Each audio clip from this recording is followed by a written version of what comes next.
Greetings, it's Fred in Alaska. Thanks for joining me in my backyard again. Finally, the sun came back out. It's been kind of rainy, and the skeeters are ferocious. But let's see, later on today, I'll be on with Michael Bluler, Red Creek Research podcast, I believe. I don't have a link for it, but anyway, I'll be over there with him having a conversation. But anyway, what I wanted to share with you today comes from Lorraine. Now, years ago, Lorraine's retired now, but she's a volcanologist, and for those who don't know, they study volcanoes. Well, up here, Katmai, it's known as Land of 10,000 Smokes because back in 1912 or 1916, it was the largest volcanic event in North American history. And for a long time, there were steam vents and stuff, and they were there to study. And this was back in the 70s.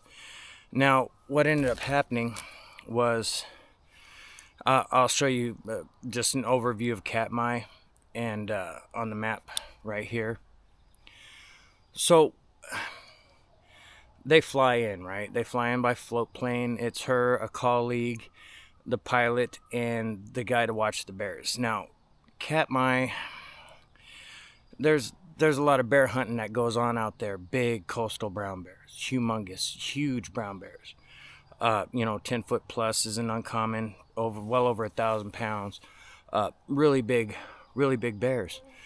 And so they get out there and they're doing a study for. They are checking for whatever kind of particulates near the river and older river beds, and just basically doing soil samples, right? Trying to assess whatever. I'm not a volcanologist, so I don't know. But they're basically getting dirt samples and stuff like that for whatever reason they were doing. But anyway, so Lorraine said when they were out there, they had flew in real early in the morning out of King Salmon. And when they got there, she said it was weird from the beginning. When they landed the plane, they hiked along this little lake and they went north, just due north after they landed. And she said the whole time, everyone in the group, the pilot stayed over by the plane. They had their security guy and her colleague, and both of them were wrapped up in talking about bear hunting and this and that, right? And so she's just going along, just following along because they got to get up to this point on this kind of a washout. Now, back in the 70s, it wasn't all vegetated in, and, it didn't have all the undergrowth. It was still wide open. Now, on the map, you'll see it differently. There's a bunch of vegetation there and stuff, but that's just because that was almost 50 years ago now. So, or approximately 50 years ago, which is crazy to say. Anyway, so they get up to where they're going to start taking their samples and work their way back down to the plane, take off, and go to a different spot. So when they get up to this point, their security guy goes up on this little bit of a ridge and is looking around for any sign of brown bears near them. And he's just keeping an eye out while her and her colleague are down by this washout, just getting their samples or whatever. Now, she said they felt like they were being watched too, the two guys. They kept talking about, they kept looking around saying, man, it feels like we're being watched. Thought nothing of it, They're out in the wilds of Alaska. You're bound to feel a little something, a little weird.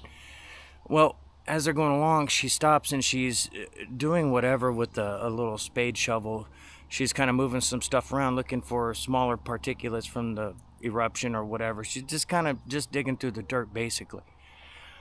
She said all of a sudden she gets this overwhelming urge to look up, and when she does, she looks directly in front of her, and in the brush, which isn't as big as it is now, she said it was about 5 foot tall brush. When she looks over to it, she notices a dark shape kind of sink down in there. And at first she thought it was the wind blowing and just getting her attention that way, and just thought it was a shadow. Her colleague had his back towards this thing and it was facing her, and she points out to him, hey, there was a dark mass over there in the brush. Guy was like, oh, well, we got, we got our guy watching for bears or whatever. We should be okay. So let's focus on the work. Let's get out of here, yada, yada. Well, as they were having that little conversation, she's looking over his shoulder as he's talking to her. And from what she said, this thing peeked up. She saw it peek up and she wasn't sure what she was seeing. And then she saw it move off. Now, I asked her, well, what did you see when it moved off? And all she saw was this roundish looking head, real dark, couldn't make anything out because of the distance, and it moved from directly in front of her off to her left through the brush, going away from them. She mentions it again because she didn't know what it was. She thought it was maybe a bear peeking, and so her colleague stands up and yells at the guy up on the ridge and starts pointing back behind him like, hey, look over, is there anything, like what's going on over here? Guy's looking through his scope and his rifle, and he just kind of shrugs, kind of waves like, it's okay or whatever. So her colleague, trusting this guy, was like, okay, there's nothing. He looked, it's okay. So they move on down. And in the map, I'll show blue dot for the first one. Second, I'll mark them for each of the sightings, right? And basically what they're doing is working their way back down to where the float plane is parked. So anyway, so they get to their second spot. And again, they're, for whatever reason, they're just gathering these samples, and I guess it's for dispersion of whatever. I'm not a volcanologist, so I don't know. But anyway, so they get to this second spot, but the whole time they were walking down this old washout, she sensed very heavily that she was being watched, and she kept getting the feeling like something's just not right.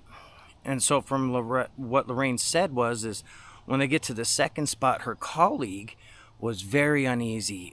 She said she never seen him look so like out of place. He was fidgety. He was looking around, and she asked, hey, is everything okay? And he said, look, I don't feel right. I feel like I'm being stared at. And they're both looking around, and they're not seeing anything. And as they're doing that, when they were leaving the first spot, they had signaled for the guy with the rifle that they're moving, and so he was shortly behind them.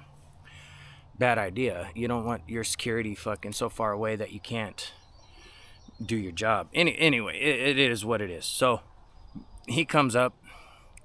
He's kind of standing over him and looking around, and her colleague is letting him know, hey, I don't feel right. Something's off.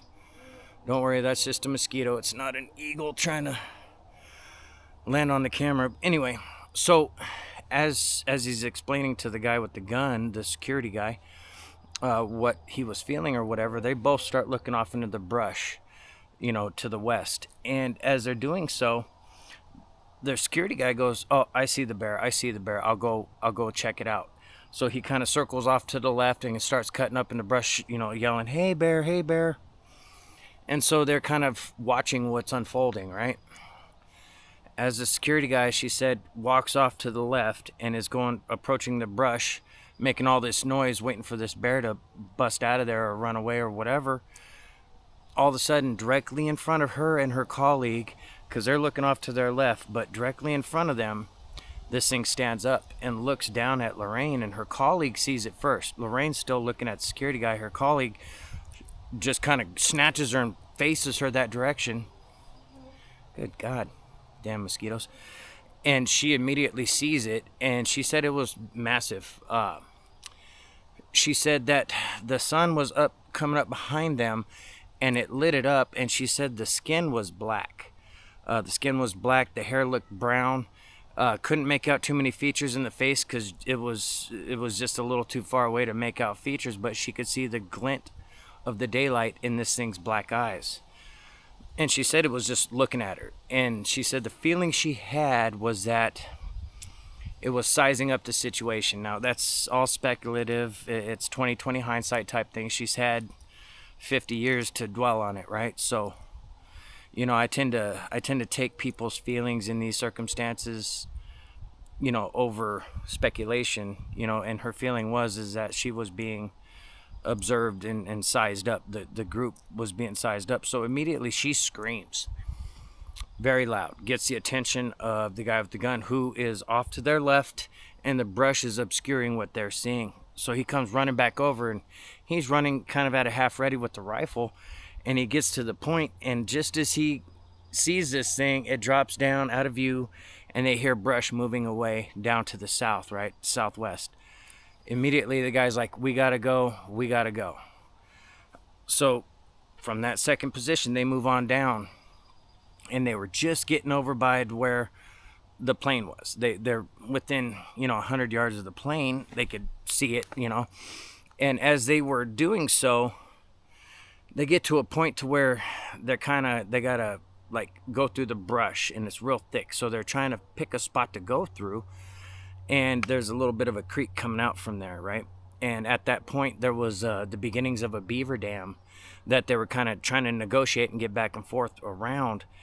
And she said as they were circling back, going a little bit north to find a little bit of a game trail to cut through, because there's bear trails everywhere, She said as they were looking for that, all of a sudden, the guy with the rifle screams, and they all turn around. Her and a colleague turn around to look to see what he's doing, and he's yelling at this thing in the brush that's just kind of, she said it kept cocking its head to the side. Damn, mosquitoes. Cocking its head to the side, kind of like a curious dog would, just kind of looking at him like, what am I seeing? And they're doing the same thing back. She said, in hindsight, it was comical because you got this large creature and these three people looking at it, and they're all kind of doing this number, like looking at each other like, what the hell is that, right? She said she wasn't laughing at the time, but she can laugh about it now. She said the guy with the rifle fires a shot off right in the air because he's freaked out. This thing just takes off, just directly away from him, gone. She said they bust through the brush heading back towards the plane. They lost a bunch of their materials. They didn't give a flying rat's ass, right? They get through there, and the pilot is out on the pontoon, and he's got his pistol in his hand, like, is everyone okay? Is everyone okay? And they're like, yeah, we're fine, we're fine. We just saw something over there. Immediately, the pilot's like, yeah, we got big bears over here, that I take hunters out here all the time, yada, yada. It's just a big brown bear, don't worry. Just get on board, we'll go somewhere else or whatever. And she said what really bothered her is she was trying to get the words to share what they had actually seen, and her colleague immediately was like, don't say nothing. And the guy with the gun, the security guy, who was his own person, just his own person. He wasn't obligated to anyone but himself. He was just hired on for a job. He tells the pilot, it was a bear. I saw the bear. We're fine. Let's go. It took off. And that's where she left it. She didn't press the issue with her colleague. She talked to her colleague later on and was trying to kind of gauge everything he saw, because she kept doubting everything she's seen. And so she kept engaging him over the course of the next couple months as they were working. What do you think that was? What do you really think that was? And the guy just would shake his head and change his subject. So she kind of left it alone. And her grandson reached out to me and asked me, if I would give her a call. And I told him, hey, have her call me, because I don't want to pressure anybody. If they don't want to share, they don't want to share. I'm still waiting to hear from the people who recorded that video. Sometimes people have an experience and they don't want to, carry on about it or whatever. They just move forward. So, I had him tell her to give me a call if she felt like it. And so, she reached out, and I want to say thank you, Lorraine. I know it was one of those things that you don't really want to relive, and I get it. Yeah, it can be rough. It really can, especially when the people around you are not denying it, but just not really willing to engage and conversate about it. I want to thank you guys for joining me. I want to thank Lorraine, especially, for reaching out. And, for those who have had an experience, man, don't beat yourself up because you didn't ask for that shit. You know what I mean? There's a lot of people who self-medicate. They get very closed off to everyone around them because they don't know how to cope with this type of stuff, and it really sucks. But anyway, just, so I want to thank her for reaching out, it being difficult and all, and we will catch you guys here soon on the next one.